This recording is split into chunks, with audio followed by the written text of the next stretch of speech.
Good morning, everyone. I'm John Newstreet, President and CEO of your Kissimmee, Osceola County Chamber of Commerce, with another one of our web stream live episodes. Again, this is a Facebook Live thread, so those watching live, feel free to post questions. We'll monitor that and answer those as best as we can through this show. Just put them in the comment thread down below. Again, our mission statement at the Chamber is to be champions for business and community. And one idea that associates itself with being a champion is to be forward thinking. And that's what today's topic is. We have a great chamber member and partner and expert that is here with us to share some of his insights. And so I'll make this introduction and turn the show over to him. And Mr. Larry Klimek is founder, president, promise guide, and lead business strategist of JKL Associates. And I'll say he looks just like his picture. Mr. Klimek's varied career spans from the trades as a journeyman carpenter to the boardroom, spending time in civil engineer, executive leadership, and building a high-tech software company, including mergers and acquisitions. His passion is focusing on assisting small business owners to actually own a profitable asset rather than just a job. JKL Associates Promise Guides have been strategically building small businesses for 30-plus years, growing them through improving culture, processes, and structures. Over the years, and accelerated by technology innovation, the marketplace has lost sight of the critical core elements: purpose, culture, and relationships. We therefore commit to a promise culture framework where people can unite and be empowered to achieve any results they pursue. Our guides assist leaders with your culture, making it thrive, enabling authentic contribution, which delivers promises. The purpose of JKL Associates: they build relationships rooted in purpose, so authentic contributions deliver promises. Larry, welcome, and thanks so much for joining us today. Hey, John, thanks for having us. I'm pleased to be here, and hopefully we can bring some value to our chamber members and get them thinking. Yeah, yes, sir. The show is yours. Well, great. My intent today is a little bit different than maybe some of the other live streams that the chamber has put on. Actually, that's what kind of triggered my conversation with John. And so I want you to just sit back, think a little bit out of the box, because what we're really talking about is about rethinking and reimagining your business. This past weekend, we had a really cool thing happen. We had manned space flight Reengage from the coast.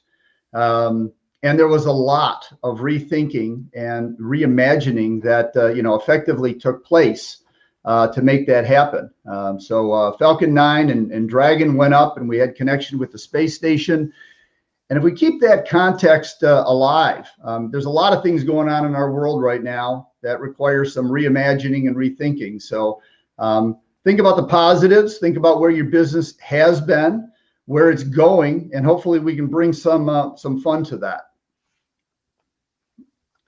So yesterday we started, with the concept that COVID came in and we had to shut down. Today we're actually in that phase where we're beginning to reopen safely, which is a pretty cool thing. Tomorrow we're focused on success, but there's this area right between where we're at today and where we've been to where we're going to be tomorrow. And I like to refer to it as the re-gap. And we'll talk about that as we go forward. But if we step back just momentarily, as business owners, we are in this place where life is going by quick. We don't really have time to think about our business. We just go through the motions many times and we react. This COVID situation, this pandemic, caused us and put us into a full stop. For the last 3-4 months, our businesses have been in some place of stop, unless you were an essential business, you had some activity. But even those were put into a stop mode. They were focused, very deliberately shutting down. Even the hospitals had to reduce the opportunities for doing elective surgeries. So we've all had to kind of rethink what has gone on. So this pandemic, caused us all to have reaction. And we all had various reactions. Some of us were frightened by the actual virus itself and what it could personally do to us. Some of us had the reaction that our businesses were definitely at risk. But we all had some initial reaction that took place. we went then into a tactical restabilization mode. We did all the stuff we had to do. We talked about the health concerns. We talked about sanitation. We talked about having to strategically and tactically close down our businesses. Then the CARES Act came around, so we had to start navigating things like the SBA. The Chamber did some great things for giving some educational information about that through these live casts. And so we went through this very tactical, very specific, rudimentary, routine, get it fixed kind of a mentality, just put things into a restabilized mode. Then we started to talk about reopening. We got through that initial cycle of time, and now we're in this reopening phase, but this reopening phase still has some of the lingering tactical stuff. We still got health concerns. We still got safety concerns. We're still having to live to the CDC guidelines.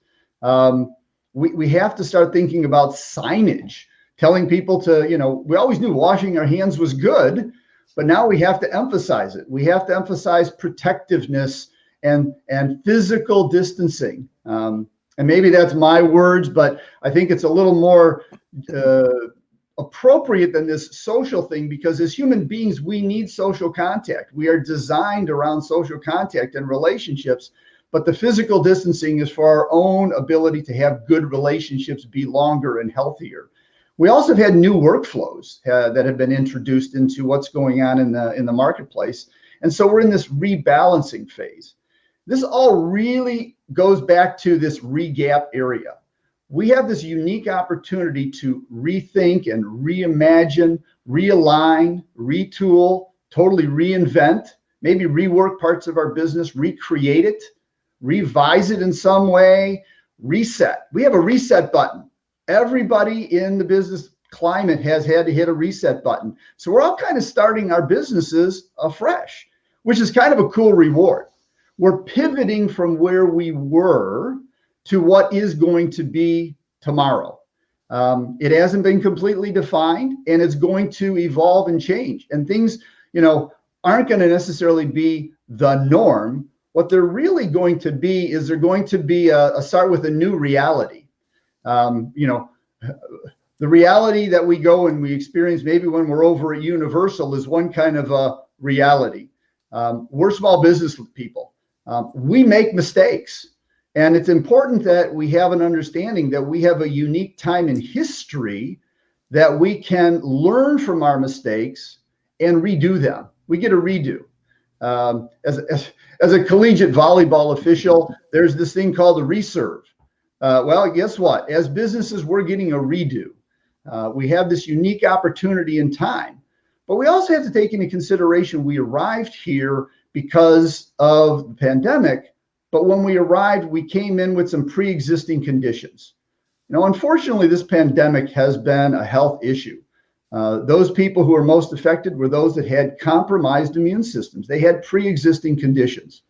Small businesses are no different. Last week, we had a presenter about bankruptcy. Well, it's a pretty tough topic to eat, but the reality of it is that businesses that came into this situation with pre-existing financial conditions may not make it. That's a tough thing to swallow.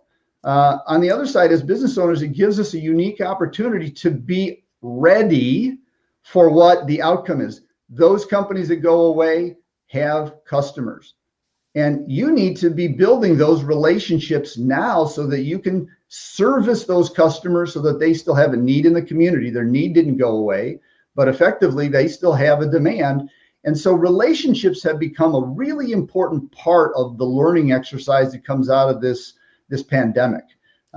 Especially those of you who went for the PPP, the Payroll Protection Program money, you found that your relationship with your banker and with your payroll company, the more intimate that relationship was, the cleaner that process came out to be. And so relationships became very critical. But even more so today, the relationships with staff, your employees, with your clients, do you have a way to reach out and communicate in new ways with your clients, with your customers, with your vendors? You're going to have some great conversations with them because your vendors are, to a large part, in the same boat you are. There's this chain of supply and demand that goes on from the initiation of raw materials all the way through our end consumer.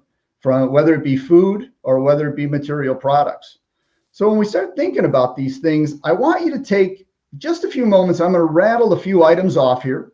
I don't intend you to take all this down and write a bunch of notes.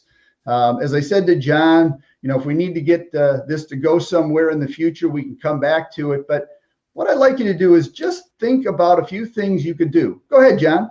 I just want to follow up on that point, and we'll repeat this, but for those watching either live now or in the archive version, feel free to put in the thread if we'd like to maybe do this in a more drilled down version with just Larry and maybe a Zoom. And so if you'd like that opportunity, we'd want you to express that in our Facebook thread. Just leave a comment and we'll explore scheduling that with Larry. Sorry, Larry, but thank you. Hey, no problem, John. We're here for our members. Yeah, right. So I'm just going to give you, 6 areas that you may want to take a look at of what's going on in your business. I'm going to talk about a few situations that have gone on with some of the touch points we have out in the community. Culture is at first place. Are you attracting the people that need to work with you and for you? And, where does empathy fit into your company's culture? We see right now what's going on outside of the space launch. The rethinking has a component of compassion and empathy with it. We need to have that as a part of where we are as small businesses, both on the execution side and on the unfortunate side of some of the receiving concerns. Where does that play with respect to remote workforce? Even small businesses, places like Google and Twitter can make the statement that, yeah, everybody's going to work from their home. But the reality of it is we have a client that effectively is moving their people to work from home on a part-time, a share office, share basis to economize on a variety of good economical things. They don't need as much square footage of real estate. They additionally give their employees a quality of life perk. That isn't for everybody. And obviously in things like restaurant and retail, where you have a direct person-to-person relationship, you can't have remote workers. But even with curbside delivery, those processes of getting curbside delivery taken care of, the taking of the orders. And when I say curbside, I'm just not talking about restaurant. Places like Joann Fabrics, they're adopting a model where you can go online, you place your order, you come by, the person delivers it to the trunk of your car. These trends that were established during this pandemic are not necessarily going to go away when everybody gives it the all clear sign. We as a culture have started to adopt some of these creature comforts, and in some places like the grocery stores, the Publix, the big giants that effectively give this shop online delivered in 2 hours. This model has been coming forward. So as small businesses, we have to be thinking and rethinking, how do we play in the consumer demand arena? This then requires communication. How are we going to communicate this with our staff, with our customers, with the vendors in the community? Are you easy to do business with? Is your business focused solely around delivering a transaction? Or are you trying to build a longer term relationship? One that has a recurring revenue activity as opposed to a once and done kind of a thing. Very costly to create many, many, many once and dones as opposed to a recurring relationship. Technology, the fact that we're doing this live today is a technology that didn't exist 2 months ago. Maybe you want to talk about that for a second, John. Absolutely. The chamber, 8 weeks ago, 9 weeks ago, as COVID started, we had never used Zoom. We had never used this Facebook Live feature except for maybe ribbon cuttings. And so now we've got this StreamYard app allowing us to talk to you in Michigan and other partners around the state for previous presentations. So yeah, we learned very quickly the benefits and the need associated with going beyond the traditional form of business. And I can tell you that the plan is to keep this platform going forward because it offers a lot for our members to stay connected without the need of having to get in that car, find a parking spot, come in, and then fight traffic, get back to work. We can continue this very efficiently for the members going forward. So we've learned a lot through this, and we're continuing to find other ways and learn from others' lessons. But awful proud of my team here at the Chamber to have researched this and implemented this so quickly for the benefit of our members. And that's a really important point, John, that you engaged the team and the team stepped up. One of the things I've noticed with a lot of the organizations, this has caused people to tap into talents that sometimes leadership didn't even know existed. And it's been quite a fun perk for those organizations. So we'll talk a little bit more about that as we go. Go ahead, John. Well, I was just going to say, some of this is pretty high level, talking to the business owner or the principal. And I know this is also applicable to folks at all levels of the organization. So, but we'll get to that to kind of bring it home, I guess. Yep. Absolutely. Mm-hmm. So some additional things is when you're looking at reinventing and restarting your business, you need to take a look at what's going on with, sales, how you're going to have social media presence. Can you pivot your current product line to provide it to a new market, an emerging market that you didn't even realize existed? When we talk about finances, cash flow is king in small business. And so we got to be taking this time to reevaluate. Do we really need all of the products that we have, products and or services? Have we succumbed to just having them because some one situation required it? Or should we really take a hard look at being, an excellent player in a few product and markets rather than being very diluted and thinking we're making money as opposed to actually adding contributional profit to your bottom line? When you think about operations, now is the time to be looking for talent. We've had a leveling out. We had talent shortages for quite a few years. Now is the time to be looking for talent. People have been sitting at home or rethinking their careers over the last 60 days. They may not want to go back to the prior culture they were involved with. They may want to be seeking a different type of a situation. So this is really an opportunity to, rethink the way you attract resources. If you're easy and comfortable to do business with, if your culture and purpose is on target with them, maybe it's time to update your policies and procedures to make sure that they're in track as well. All of these things, probably you might be sitting there and they might be inducing this thing called stress. So what I would like to do is, as a service to you guys, I'm going to provide a stress relief piece in a moment, but let's start first. Whoops, I must have skipped a slide there. Sorry about that.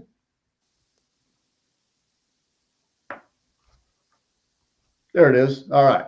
So the Reimagine piece was, let me talk a little bit about the B2B and the B2C businesses. We got a lot of restaurants, retail, and entertainment. And John, you mentioned that we're talking in Michigan. We have offices both in Michigan as well as Kissimmee. Correct. And we've done a lot of work remotely because we've had to. Right. We found some interesting things. And, in the restaurant world, you're going to have to deal with, less physical footprint that available to all of your people that want to eat. There's got to be physical distancing situations that are put in place for some cycle of time. So we have one of our contacts that we work with, they're looking at, reorganizing their footprint, reorganizing their space plan. And as a result of that, they're having to reorganize and rethink their staff. Can they effectively pull that off? So it's causing them to rethink. But that's a good thing because the owner is actually starting to see more efficient ways for them to handle things in their kitchen, in their delivery mechanism process. It has forced them to relook at the way they used to do things, and now they become more efficient. In the retail, we mentioned it earlier that basically, this curbside approach is going to remain. One of my colleagues said to me the other day, I kind of like this, picking up the phone, calling in my order and driving down there. I don't even have to get out of my car, and they throw the 3 bags of topsoil in my trunk and I drive home. This is going to become a trend. It gives us time back to ourselves, back to our family, back to our businesses. Additionally, in the entertainment world, and John, you might want to talk to this, even the big companies are being caused to rethink and reimagine. Specifically, we'll talk maybe Disney here about how they're looking at some of the things that go on in the parks. Yes, sir. Yeah, just yesterday, we caught an article in the local paper about Disney looking at reevaluating and repurposing perhaps the Extra Magic Hours program and the Fast Pass program, which are really hallmarks. They led the industry on that. It really made greater efficiencies for visitors. And so again, they're hitting the restart button. They're looking at, is it working? Is there a better way? And so even Disney's taking a good look at a good program and trying to make it better. Absolutely. And that's one of the hardest things for a small business to do, because we get, kind of stuck in this trap of it's working. And therefore, as a result of it working, we don't want to touch it. We don't want to break it. But the reality of it is this is really a unique opportunity. For instance, in auto sales and service, I looked at a place like Carvana, who, months before COVID started, years before COVID started, they were already into the coin delivery system of an automobile. And look at what all the dealerships have had to kind of look at in terms of interacting with their client base. So, trends that are set, we have an opportunity to deploy during a time when, in fact, change is upon us. So again, as I said, these things are causing us to be stressed out. So in order to reduce stress, what I'm going to be doing as a complimentary giveaway to members of the chamber who tuned in now or pick this up later, if you want to send me at our partners@jklassociates.com email, if you want to write that down, effectively, if you send me an email, our team will effectively grab that. If you put the word stress in the subject line, we'll then trigger off of that. We're going to send you a link to complete a questionnaire. Takes about 10 minutes. Maybe, John, I know you've participated with us in this. Why don't you give a 30-second? Yeah, it was pretty quick and easy. And we still have to connect on the deeper dive to understand some of it. But, it's a look inside again. I mentioned earlier about not just the principles, but everybody at the organization can use this as an evaluative tool to take a good look at yourself. Stress affects us all, especially in times like this. We got a pandemic on top of this social chaos, I guess. I don't know what a proper political correct term is for it, but tough times right now. And so always good to keep your stress in check, to be aware of it. And I think your tool definitely helped kind of walk through that. Absolutely. So get that to us. This is out there for the next 30 days. I'll also post it up on Hot Deals as well as a reference point. And Christina put it in the chat too. So we've got an additional marker there. Fantastic. So again, we want to make sure that you as chamber members are getting value from your membership. We want to make sure that you're getting opportunity to understand what you can do better for your business.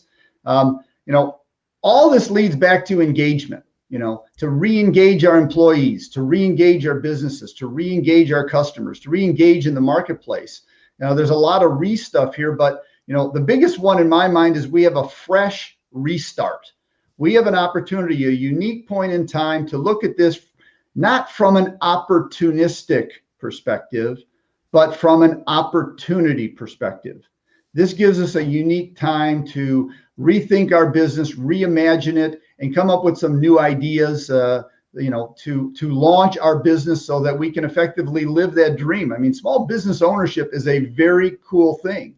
There's a lot of challenges to it, but there's a lot of reward to it as well. So when we think about doing this, let's live the dream, and then we can relax and retire and, enjoy our fruits of our labor. So I'm open to any kind of thoughts or questions that might exist out there. If you want to have some dialogue, John, let's have it.